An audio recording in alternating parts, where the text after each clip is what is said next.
wa 18 hadi 25, na ujumbe unasema nguvu ya kuzaliwa kwake Yesu na Christmas. Nguvu ipo ya kuzaliwa kwake Yesu, lakini kumeunganishwa na Christmas, na kumetokea dhana tofauti tofauti kwa habari ya Christmas. Kwa hiyo tutaunganisha mambo haya mawili, utaifahamu nguvu ya kuzaliwa kwake Yesu, lakini pia utafahamu kwa habari ya Christmas. Kama unanielewa sema amen. Fahari ya kuzaliwa kwake Yesu na uhusiano wa sikukuu ya Christmas vinatufanya tusherekee kwa ujasiri. Yaani ile fahari, ile nguvu ya kuzaliwa kwake Yesu na uhusiano wa sikukuu ya Christmas vinatufanya tusherekee kwa ujasiri. Kwa hiyo unaposherekea sikukuu ya Krismasi, sherekea kwa ujasiri. Kwa sababu gani? Ipo nguvu ya kuzaliwa kwa Yesu Kristo na Christmas. Jina la Bwana na libarikiwe. Jina la Bwana na libarikiwe. Katika Bethlehemu ya Uyahudi Yesu alizaliwa. Katika Bethlehemu ya Uyahudi Mwokozi alizaliwa. Naomba nipate msomaji atakayesoma Mathayo ile sura ya kwanza mstari wa 18 hadi wa 25. Aliyepata karibu, naomba asome kwa kuzingatia taratibu za usomaji. Karibu sana.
Baba, katika jina la Yesu ninakushukuru kwa ajili ya neno lako. Ninakushukuru Bwana kwa ajili ya wakati mzuri. Ninaomba ukanitumie kama chombo kilicho kitupu, yote yakatoke kwako kwa utukufu wa jina lako. Ninakutukuza Mwokozi kwa kuwa utasema nasi kuweza kuelewa nguvu iliyopo ya kuzaliwa kwake Yesu na Christmas. Ninakushukuru Mungu kwa siku hii ya leo, siku ya furaha ambayo Bwana umeifanya ulimwenguni mote kwa Yesu Kristo kuzaliwa ili tupate ukombozi. Ninajiweka kwako, mawazo yangu nayatisha kwako. Asante Roho Mtakatifu. Wote tuseme amen. Amen. Sema amen. Amen. Mahali hapa tuliposoma kitabu cha Injili ya Mathayo, ziko injili 4, lakini injili hii inamwelezea Yesu kwa namna ya kibinadamu, kwa namna ya kifalme, na ndio maana unaona inaanza kukueleza kitabu cha ukoo wa Yesu Kristo mwana wa Daudi. Anaelezewa kwa namna ya kibinadamu, kwa namna ya kifalme, lakini injili ya Yohana inamwelezea kwa namna ya kiungu. Na ndio maana inasema hapo mwanzo palikuwako neno, naye neno alikuwako kwa Mungu, naye neno alikuwa Mungu. Kwa jinsi hiyo anaelezewa Yesu kama Mungu. Sasa mahali hapa ambapo tumesoma Yesu anapoelezewa kama mfalme na anaelezewa pia kama mwana wa kwenye ukoo wa Daudi, basi kuna kitu tutajifunza kwa habari ya jambo hili. Na tutawaangalia watu kadhaa, na tunawaangalia kwa sababu kuzaliwa kwake Yesu Kristo kulikuwa hivi. Maana yake kuna wahusika wanaotajwa kwa habari ya kuzaliwa kwake Yesu. Wa kwanza anayetajwa ni Mariamu mamaye Yesu, aliyekuwa ameposwa na Yusufu. Kwa hiyo tutamzungumzia Mariamu, lakini pia tutamzungumzia aliyekuwa amemposa Yusufu. Yusufu alimposa Mariamu, na kabla hawajakaribiana, kabla hawajaishi kama wanandoa, Mariamu akaonekana anayo mimba. Ile mimba ikashangaza, na Yusufu akakusudia moyoni kwamba nitamwacha, kwa sababu hii mimba ni ya nani? Na kwa sababu Yusufu alikuwa ni mtu wa haki, hakutaka kumtangaza jambo lile, na kwa sababu angetangaza angemwaibisha Mariamu, kwa sababu wakati ule katika Israeli mwanamke kuonekana ana mimba maana yake ni mzinzi, maana yake ni kahaba, na hivyo ilikuwa ni fedheha kubwa. Na kwa jinsi hiyo Yusufu akakusudia moyoni mwake, nitamwacha kwa siri. Nataka nikwambie, ukitaka kuwa mtu mwenye haki, hata kama kuna mambo utayagundua, kuliko kumdhalilisha mwenzako, ni heri kumsitiri. Biblia inasema upendo husitiri wingi wa dhambi. Kwa hiyo kwa jinsi hiyo hakutaka kumdhalilisha. Sisemi ufiche dhambi, ila anachotaka kusema hapa, alikuwa hataki kumdhalilisha. Jina la Bwana libarikiwe. Akakusudia nitamwacha kwa siri, na hivyo tutamwangalia Yusufu, tutamwangalia Mariamu, lakini pia tutamwangalia na Yesu, maana ni watu waliotajwa katika eneo hili. Ambaye tutamwangalia ambaye hajatajwa katika eneo hili ni mtu mmoja, na jina lake anaitwa Zekaria. Wote sema Zekaria. Sema tena Zekaria. Zekaria tutamwangalia, ingawa hajatajwa hapa, lakini nitamzungumzia kwa sababu katika Biblia Zekaria anatumika katika tukio hili kama kumbukumbu nzuri ambayo inawekwa. Yaani Zekaria ni mmoja kati ya watu ambao wanatumika kwenye eneo hili kama kumbukumbu nzuri ya kutusaidia kusherekea Krismasi tukiwa na ujasiri, tukiwa na furaha iliyo ya kuaminika. Jina la Bwana libarikiwe. Kwa nini? Kwa sababu ndiyo anatupa historia ya kupatikana kwa Krismasi. Jina la Bwana libarikiwe. Kwa hiyo ukiangalia kwenye Biblia, nimesema tutamzungumzia na Zekaria. Naomba nianze na Zekaria. Zekaria ni jina ambalo linatajwa na watu katika Biblia. Kuna watu kama 30 hivi ambao wanatumia jina Zekaria, na huyu Zekaria ambaye namzungumzia kati ya hao watu kama 30 wenye jina la Zekaria ni Zekaria mume wake Elizabeth aliyekuwa mama yake wa Yohana Mbatizaji. Jina la Bwana libarikiwe.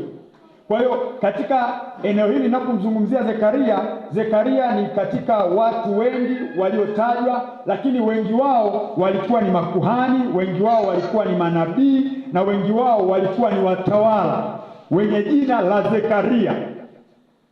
Wengine walikuwa makuhani, wengine walikuwa manabii, wengine walikuwa ni watawala. Sasa mimi nitamzungumzia Zekaria ambaye alikuwa ni kuhani. Jina la Bwana libarikiwe.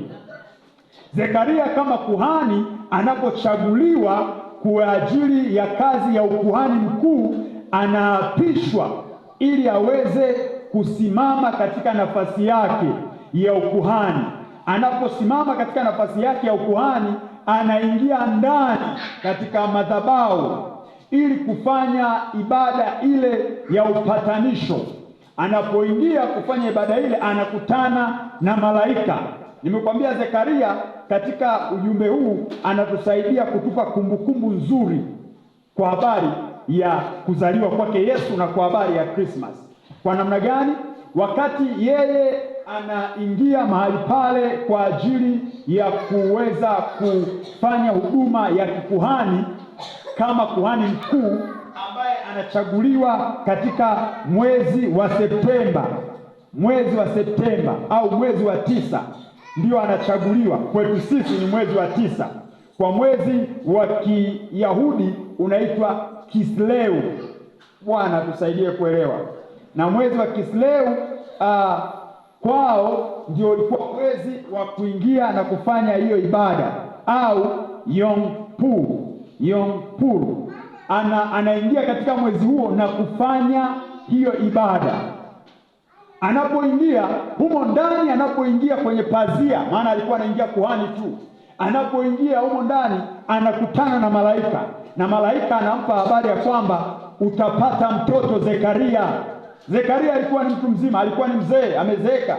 Akafikiria akasema, mimi Zekaria ni mzee na mke wangu Elizabeti ni mkongwe, inawezekanaje kupata mtoto? Kwa hiyo kwa jinsi hiyo Zekaria hakuamini. Aliingia anaongea, lakini kwa kutokuamini kwake akawa bubu mpaka alipozaliwa Yohana Mbatizaji. Kama unanielewa sema amen. Kwa hiyo akatoka kama bubu, haongei. Watu wanamuuliza, kwa hiyo kazi yake ya kikuhani ikakomea pale. Kwa nini? Hatuwezi tukaongozwa na mtu ambaye haongei. Kwa hiyo akasimama ile kazi ya kikuhani akiwa ametoka mwezi huo wa 9 akiwa amepokea ujumbe huo. Bwana Yesu atusaidie sana. Kwa hiyo tunaona katika huduma hiyo ambayo alikuwa anaifanya, akatoka katika hali hiyo. Biblia inatuonyesha ya kwamba mwezi wa sita inaonekana mke wake akiwa na mimba ya miezi 6 wakati Mariamu mama yake Yesu anamtembelea. Nini tafsiri yake? Tafsiri yake ni kwamba alipopokea ujumbe mwezi wa 9 mwishoni, ndio ile ibada inafanyika, ukifuatilia historia, mwishoni. Kwa hiyo maana yake mwezi wa 10 ndipo ambapo mimba ya Yohana Mbatizaji inatungwa. Inapotungwa mimba ya Yohana Mbatizaji, kwa hiyo tunaanza kuhesabu mimba mwezi wa 10, wa 11, wa 12, wa kwanza, wa pili, wa 3 mpaka mwezi wa 3. Maana yake ile mimba inakuwa na miezi 6. Wakati wa Pasaka, Mariamu mama yake Yesu anakwenda kuonana na Elizabeth baada ya kupokea ujumbe na kuambiwa kwamba Elizabeti ana mimba ya miezi 6.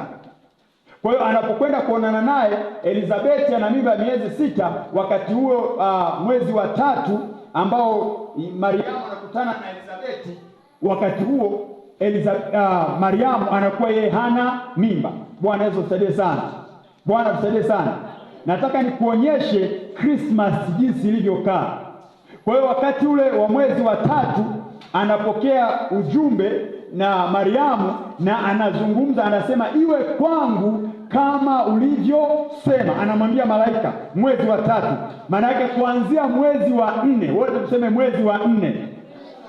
Kuanzia mwezi wa 4 mimba ya Yesu inaanza kuhesabika, maana mwezi wa 3 ndio mwezi ambao alikiri akakubali iwe kwangu kama ulivyosema. Kwa hiyo mwezi wa 4 tunaanza kuhesabu mimba ikiwa na mwezi mmoja. Kama unanielewa sema amen. Kama unanielewa sema amen. Kwa hiyo ukianza kuhesabu sasa, kwa hiyo Yohana mimba yake Elizabeti mimba yake ina miezi 6. Wakati huo Mariamu mimba yake inaanza kuwa na mwezi wa kwanza, mwezi wa 4. Wote tuseme mwezi wa 4. Kwa hiyo kuanzia mwezi wa 4 sasa tuhesabu mpaka Christmas mwezi wa 12. Bwana tusaidie sana.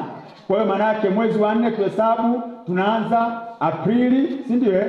Mei, June, July, August, Septemba, Oktoba, Novemba, Disemba. Ni miezi mingapi hiyo? Ni miezi mingapi hiyo? Disemba. Maana yake ndio wakati ambao tunasherekea kuzaliwa kwa Yesu. Na ukipima na kuangalia tarehe na kwa habari ya muda wa miezi au ya wiki kukaa ndani ya tumbo la mwanamke, maana yake miezi 9 inakamilika mwezi wa 12 ukianzia mwezi wa 4. Kwa hiyo tunaposherekea sikukuu ya Krismasi tunasherekea tukiwa na uhakika, kwa sababu neno la Bwana linatuonyesha kwa kumbukumbu ya Zekaria tunapata kuelewa ilikuwa ni mwezi wa 12 tarehe 25. Mpigie Bwana Yesu makofi. Haleluya. Kwa hiyo ni kitu ambacho kimefanyika, ni kitu ambacho kimetendeka, na kwa jinsi kama hiyo mimba ile aliyoipokea Mariamu ilikuwa ni kwa uweza wa Roho Mtakatifu. Mimba aliyoipokea Elizabeth ilikuwa ni ya baba na mama. Lakini kwa nini Zekaria anatumika? Zekaria anatumika ili kutupa kumbukumbu nzuri ya kutusaidia kuelewa tarehe na wakati tunaosherekea ni wakati sahihi wa kusherekea Mwokozi amezaliwa.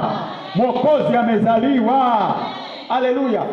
Kweli ziko historia zinazosema ilikuwa ni sikukuu ya kipagani, lakini kumbuka aliyezaliwa ni mfalme.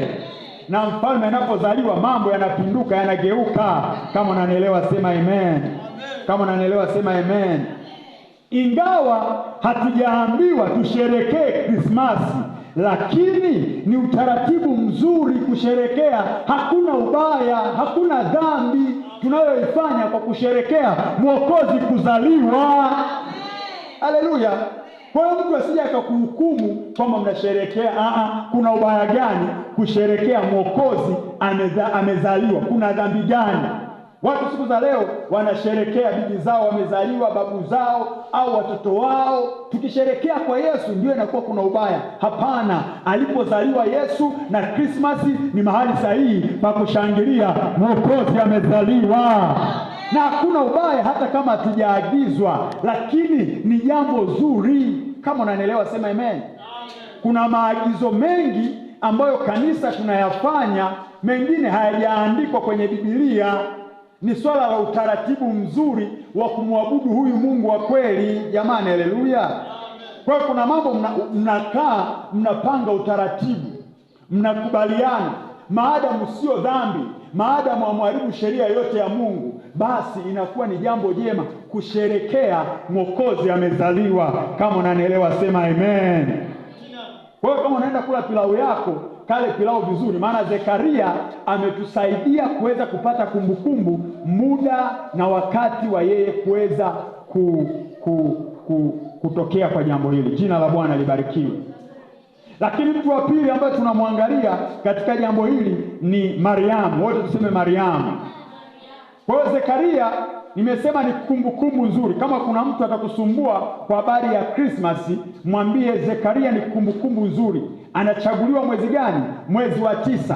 Anakwenda kukutana mwezi wa ngapi? Mwezi wa 3. Elizabeth wanakutana na Mariamu. Mwezi wa 4 mimba ya Yesu inaanza kuhesabiwa mwezi wa kwanza. Ikienda mpaka Disemba maana yake ni miezi 9. Jamani, haleluya. Kwa hiyo kumbukumbu ya tukio lile la Zekaria limetusaidia kuweza kupata wakati mzuri unaohusiana na kuzaliwa kwa Yesu. Kama unanielewa sema amen. Kwenye kumbukumbu kama hiyo, kama umenielewa, punga mkono wako namna hii. Amen. Nashukuru. Sasa tunasogea Mariamu. Mariamu ni mama yake Yesu. Kwa kifupi ninaweza nikasema Mariamu ni mama mzuri. Wote tunasema Mariamu ni mama mzuri. Kwa sababu ndani ya Biblia kuna Mariamu kama 6 ambao wametajwa kwenye Agano Jipya, na Mariamu mama yake Yesu ni mmoja kati ya hao wanawake wanaotumia jina la Mariamu. Lakini Mariamu mama yake Yesu, yeye alikuwa amebarikiwa katika wanawake. Ukisoma Luka sura ya 1 mstari wa 28, Luka sura ya 1 mstari wa 28, utaona Yesu au mama yake Yesu Mariamu anatajwa kama mwanamke aliyebarikiwa katika wanawake. Jamani, haleluya.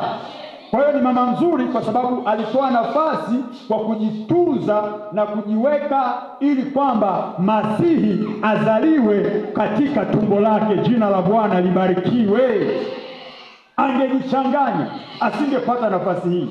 Kwa hiyo ni mama mzuri au ni mwanamke aliyebarikiwa katika wanawake kwa sababu alitenga na kujitunza na kufikisha wakati huo ambao Yesu akazaliwa. Lakini baada ya kudhihirisha habari ya kuzaliwa kwake Yesu, Mariamu aliishi mji wa Nazareti. Akaishi Nazareti. Ukisoma Luka sura ile ya 1 mstari wa 30 hadi 35. Luka sura ya 1 mstari wa 30 hadi 35. Na ndio maana wanasema litatokeaje neno jema Nazareti? Itakuwaje? Kwa sababu Yesu anakulia Nazareti. Alihamia Nazareti. Wanasema Nazareti ya Galilaya, maana kuna Nazareti kadhaa. Kwa hiyo sina nafasi sana ya kuelezea historia, lakini we elewa tu kwamba Yesu alikulia na aliishi Nazareti, mahali ambapo palikuwa pamedharaulika sana, na Mariamu mama yake alikuwa yuko huko. Jina la Bwana libarikiwe. Katika sehemu tuliyosoma tumemwona pia anatajwa Yusufu. Yusufu pia ni baba mlezi mzuri. Sema Yusufu ni baba mlezi mzuri. Biblia inamtaja Yusufu kwamba alikuwa ni fundi seremala, naye aliheshimiwa huko Nazareti kwa kazi yake ya useremala. Ukisoma Mathayo sura ya 13 mstari wa 55, Mathayo sura ya 13 mstari wa 55, Yusufu alikuwa ni fundi seremala ambaye aliheshimiwa huko Nazareti. Wako mafundi seremala hawaheshimiwi, wengine ni Wakristo, hawaheshimiwi kwa sababu ni fundi seremala lakini ni tapeli. Lakini fundi seremala Yusufu alikuwa anaheshimiwa. Jamani, haleluya! Jamani, haleluya! Mzigo mafundi seremala hujaujua. Ukitaka kujua, peleka fenicha yako, utapangwa na maneno mpaka utatulia mwenyewe. Utaambiwa hakuna gundi ya mbao, ndio utaanza kujua kumbe na mbao ina gundi. Ukienda siku nyingine unaambiwa hakuna bawabu, unasema nini bawabu, bawaba. Fundi, mbona kama unanichanganya? Kuna mafundi wanakosa heshima kwa kukosa uaminifu, lakini Yusufu alikuwa ni fundi anayeheshimiwa katika Nazareti kwa sababu alikuwa ni fundi seremala mwaminifu. Haleluya! Lakini tu hakuishia kuwa mwaminifu, naye alimfundisha Yesu ufundi wake. Mathayo 6 mstari wa 3. Marko 6 mstari wa 3 anamfundisha Yesu. Tunasemaga Yesu ni fundi seremala. Ule ufundi alioupata ni wa baba mzuri mlezi. Yusufu alimfundisha. Marko 6 mstari wa 3 tutasoma. Yusufu na alikuwa anawashughulikia au alikuwa anawahudumia wote wawili. Alikuwa anawashughulikia na kuwahudumia wote wawili, kwa maana ya Mariamu mke wake, lakini pia na Yesu Kristo mtoto wa Baba wa mbinguni. Haleluya! Aliwahudumia wote. Kuna wababa wengine kwa sababu yule mtoto sio wake anamtesa, lakini Yusufu tunamsoma ni baba mzuri. Kwa jinsi gani? Kwa sababu alikuwa anawatunza wote kwa upendo. Alimjali mume wake, alimjali mke wake Mariamu, lakini pia alimjali mtoto Yesu aliyezaliwa kwa maelekezo ya Roho Mtakatifu na malaika kusema naye. Jina la Bwana libarikiwe. Kwa hiyo kama kuna wababa, niseme una mtoto ambaye sio wako, umemkuta yule mwanamke na yule mtoto, niseme mpende yule mtoto. Yusufu anatufundisha alimpenda Yesu. Hata kama haikuwa damu yake, lakini alimpenda na alimtunza. Nataka niseme na kanisa, nataka niseme na Wakristo, tujifunze kwa Yusufu. Sio kwa sababu sio mtoto wako basi unamnyima chakula, unamnyima mavazi. Lakini Yusufu alifanya vyema, alimhudumia, alimtunza na kumpa ujuzi wa kumsaidia katika maisha. Mtoto uliyemkuta na huyo mwanamke, nasema mtunze. Waswahili wanasema ukipenda nini? Ukipenda boga, ukipenda ua. Ukipenda boga, penda na ua lake, si ndio? Ukipenda boga, penda na ua lake. Sasa kuna watu wanapenda tu boga, ua hawapendi. Penda yote. Haleluya! Kwa hiyo Yusufu alikuwa ni baba mzuri kwa sababu hiyo. Kwa hiyo mimi nashangaa pia, wanasemaga tu Yesu na Maria. Mimi nashangaga hapo, naona kama kuna sehemu wanamuonea. Mimi nafikiri tunatakiwa turekebishe ikae vizuri. Inatakiwa aseme hivi, Yesu na Maria na Yusufu. Jamani, haleluya! Kwa sababu na Yusufu naye aliacha gepu pale. Yesu azaliwe, kama angefanya vurugu nadhani Yesu angezaliwa wewe. Anamchukua, anaambiwa mtu yuko hivi. Kwa hiyo kama Yesu na Maria na Yusufu mume wake. Jamani, haleluya! Kuna watu wanapenda kutumia hiyo kitu. Sasa nafikiri na Yusufu wao wanamtajataja. Hata kama Biblia haijamtaja kwa namna ile sana, lakini ukisoma anayo sifa njema Yusufu. Jina la Bwana na libarikiwe. Jina la Bwana na litukuzwe. Kwa hiyo Yusufu alikuwa anajali, lakini pia aliwapeleka huyu mtoto, alimpeleka Yerusalemu kwa sheria zile za Kiyahudi, kwamba inatakiwa apelekwe kwenye sherehe zinazodaiwa za Kiyahudi. Ukisoma